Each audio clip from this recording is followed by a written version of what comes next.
Monsieur Benjamin Stora, marhaba bik, bienvenue à Annaba. Alors, le contexte est un peu particulier, puisque là, vous faites un master sur les images de la Révolution et le cinéma. C'est ça. J'ai été invité dans le cadre du festival du film international de Annaba. Et dans ce cadre-là, ils m'ont invité à venir faire ce qu'on appelle une masterclass dans les ruines historiques d'Hippone. J'ai trouvé ça extraordinaire, cette liaison entre le passé lointain et le présent immédiat, c'est-à-dire la fabrication des images, en particulier les images de la guerre d'indépendance algérienne. Alors, à quel point vous avez besoin d'images pour mieux écrire l'histoire en tant qu'historien? Quand j'ai commencé à travailler sur l'Algérie, il y a maintenant plus de 50 ans, j'ai travaillé sur les archives écrites, bien sûr. Puis ensuite, j'ai croisé les archives écrites avec les témoignages oraux, les mémoires des acteurs. Mais je me suis aperçu qu'il y avait une autre source, une troisième source, les images. Et à partir des années 90, 1990, j'ai commencé à m'intéresser à la profusion des images, à la fabrication des images, en tenant compte du fait que une image, c'est pas simplement le reflet d'une réalité, qui raconte une réalité, mais les images fabriquent aussi des imaginaires.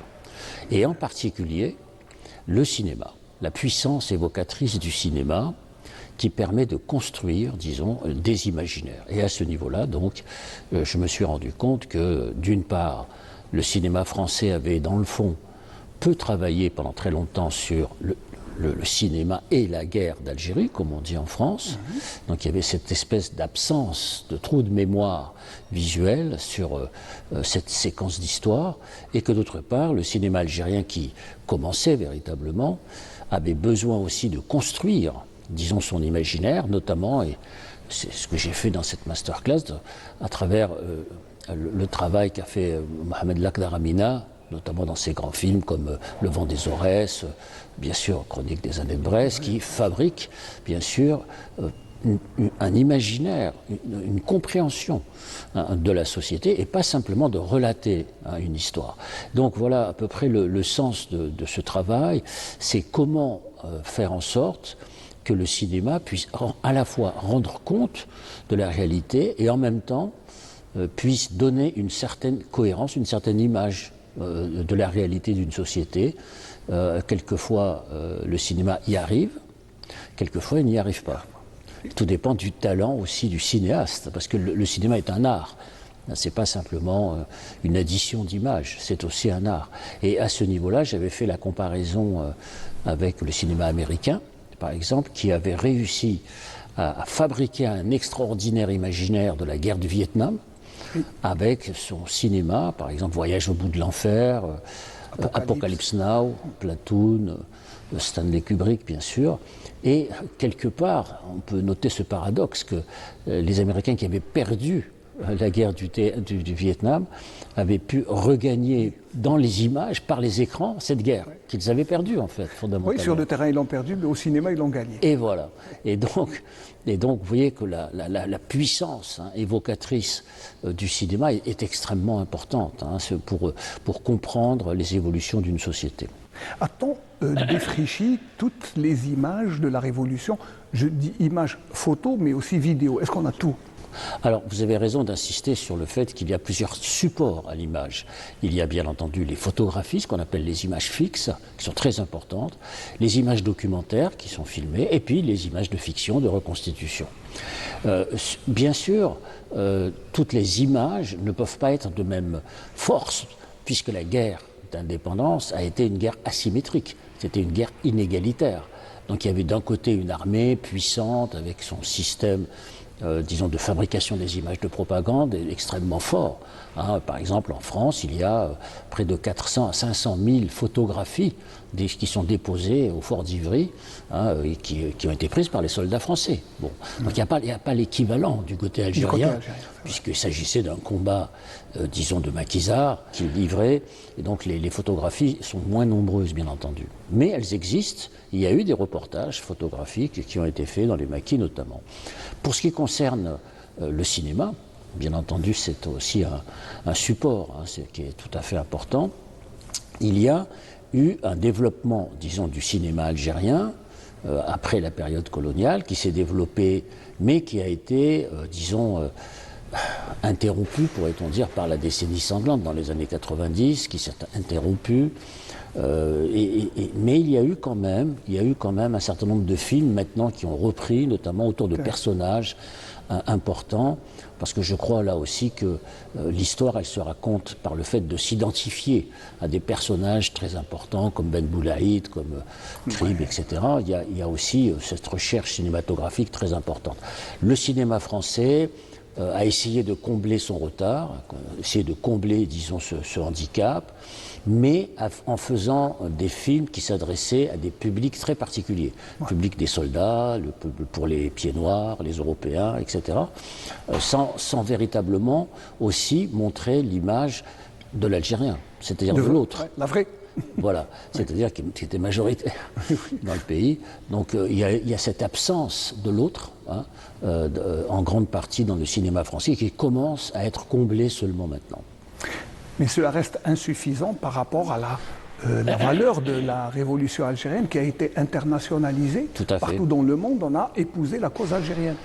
Justement, à propos d'internationalisation de cette histoire de la révolution algérienne, il faut parler d'un grand film dont j'ai parlé beaucoup hier, qui est à mi-chemin entre un documentaire et une fiction, c'est La bataille d'Alger, naturellement Djilo Pontecorvo avec Youssef Saadi bien sûr, où on a un film de fiction qui n'est pas un documentaire, mais qu'on pourrait presque voir comme un documentaire. Dimension réelle à peu près. Il a été réalisé en 1965, donc bien après, puisque la bataille d'Alger date de 1957, mais il a été réalisé de telle manière qu'on a le sentiment aujourd'hui, 60 ans plus tard, qu'il s'agirait véritablement d'un documentaire. Vous voyez la force du cinéma de fiction lorsqu'il est bien réalisé, bien entendu, et c'est le cas de la bataille d'Alger.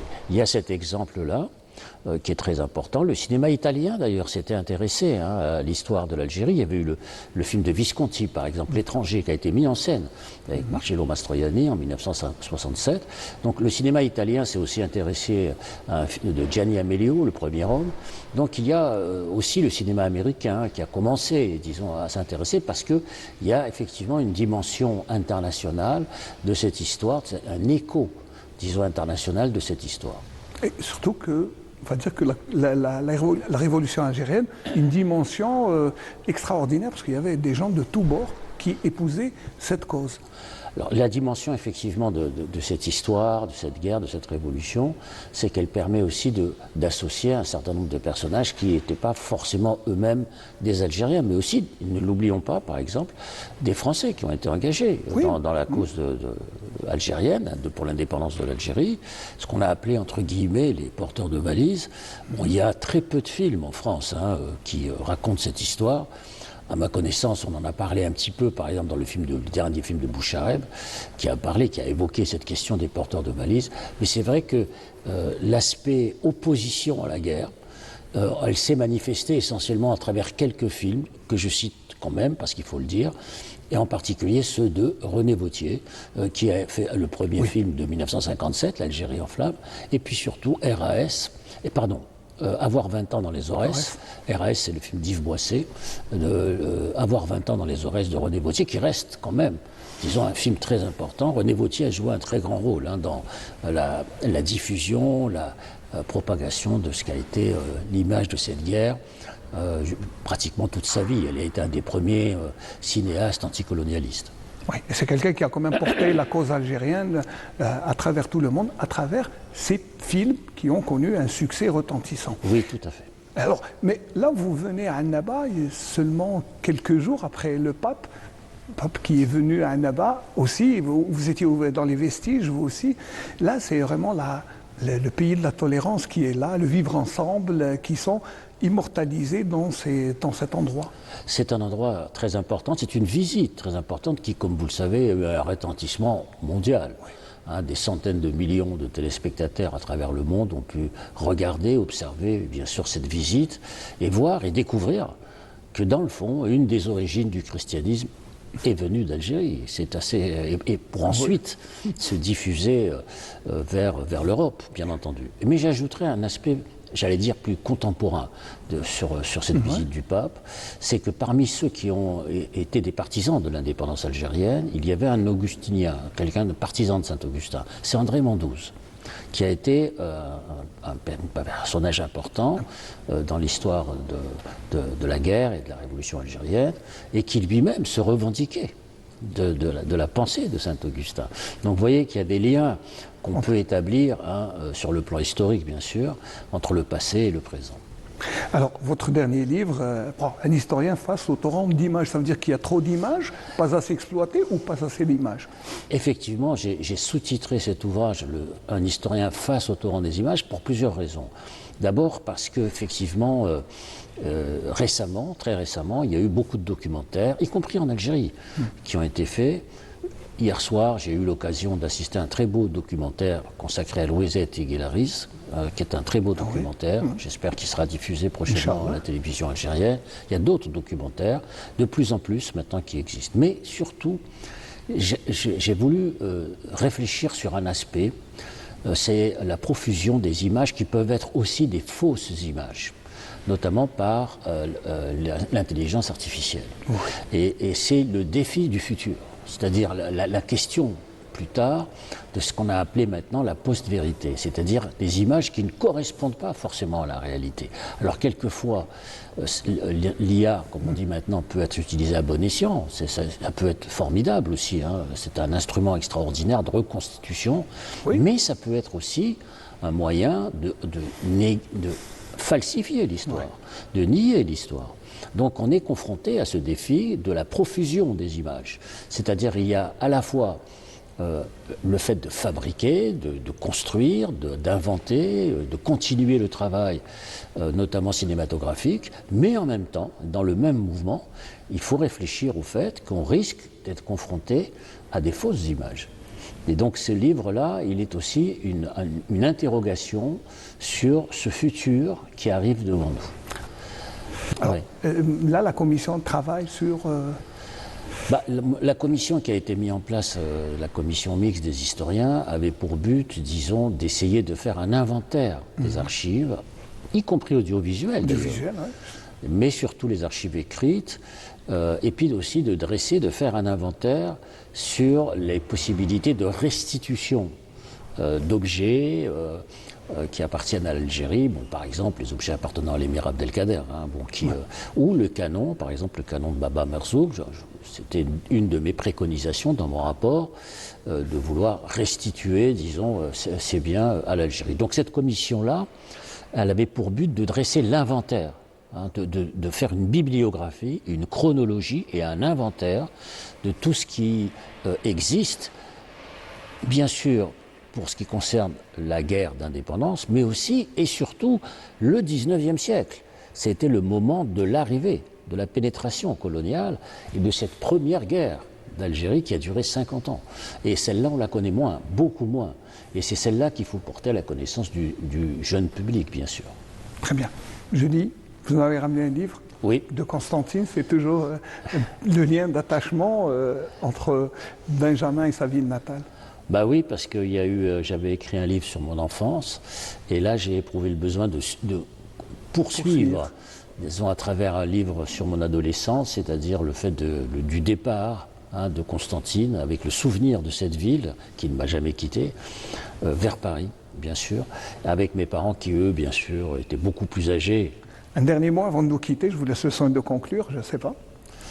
Non, écoutez, moi je suis très heureux d'être ici, à Annaba, parce que c'est une cité, c'est une vieille ville. La masterclass que nous avons faite, c'est une sorte de passage entre ce passé lointain, toujours vivant, et puis l'actualité récente. Donc c'est aussi ça, le travail de l'historien, dans le fond, c'est d'essayer à travers, disons, les vestiges du passé, éclairer les pas sur lesquels nous marchons aujourd'hui dans le présent difficile, bien sûr. Monsieur Benjamin Stroy, je vous remercie. Merci.